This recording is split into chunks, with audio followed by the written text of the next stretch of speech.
Hi guys, today we're going to be changing this track rod end here. Now if you've seen any of my other previous videos, you know that I like to clean everything up before I touch anything. So we're going to do spray it down with some this maintenance spray in here and give it a scrub with a wire brush. Obviously if you've got a wire brush and a drill, that's even better, just to knock all the rust and because in the wheel arch, you know, you get a lot of mud and road grime in here, so just trying to clean it all out. Let's get this one under here as well. Be as thorough as you can. It doesn't hurt to take a little bit of extra time here just to get the job done properly.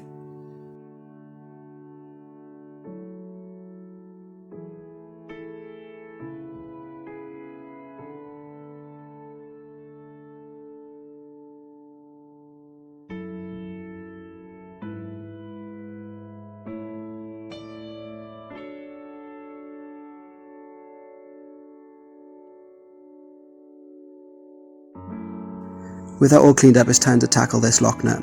Now with this lock nut, what we want to do is tighten it so it goes up the thread, because it's locked currently against the track rod. So you want to move it into a tightening way.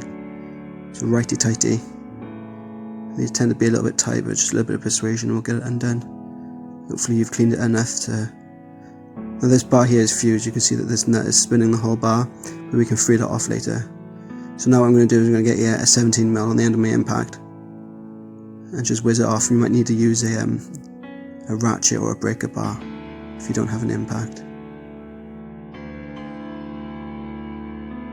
Now this track rod end is held in on a taper, so we need to shock it free essentially. So we're going to lift up on it and give it a couple of blows with the hammer.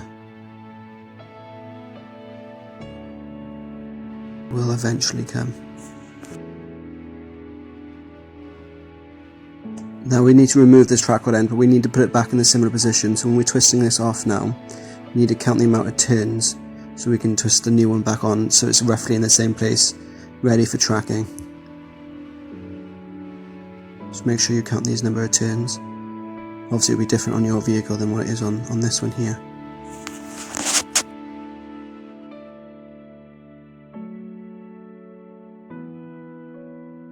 Now with that off, we're going to clean up these threads that weren't exposed when we cleaned earlier. Just a squirt of maintenance spray, some WD-40 or whatever you got, and a wire brush. I had a few comments in my previous videos about how I don't use copper slip when doing things like this. And what you can do as an optional extra is just use some multi-purpose grease. So this is some white lithium grease. I really can't stand copper grease.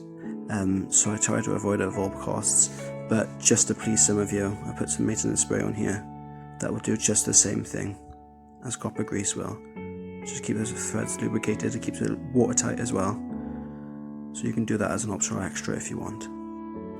Before you put your new one on, you want to make sure now that these are match up identically, so that they're the same length, the threads are right. Just make sure you've got the right part, you don't want to fit the wrong one. And then screw it back on the same amount of threads or turns that the old one come off with.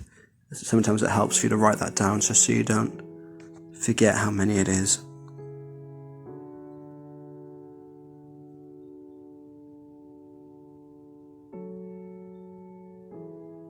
The tracking was quite far out when I finished the job, so I think I overdid a thread there, so just make sure you count properly.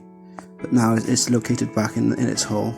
I've got a new lock nut that comes with it, and you can see this is a nylon lock nut, so the nylon eats into the thread.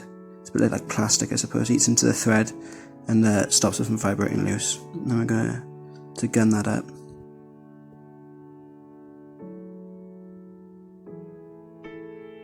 Oh, I left the old one in there, look. I'm just going to get that out and then do a back up snug. You also want this nice and tight so there's no play in it, but obviously you don't want to over tighten it and snap anything. So that's nice and tight there now. Gonna lock this lock nut back down again, so obviously remember you're loosening it now so it snugs up against the track rod. And then we're going to clean off any old grease that's on there. Some brake clean, degreaser. You're going to want to go and get this track now just to make sure everything's lined up properly, it's not wearing on your tyres or anything like that. What I'm going to do now is replace this lower arm here. and I'll put that in a separate video, and I'll probably put the link in the description for you. This video is going up first, so it might not be there when you look, but it'll appear there at some point. But thanks for watching. I hope you got what you need from it. If you enjoyed it yourself, hit the like button, and please subscribe. Cheers, thank you guys. Bye.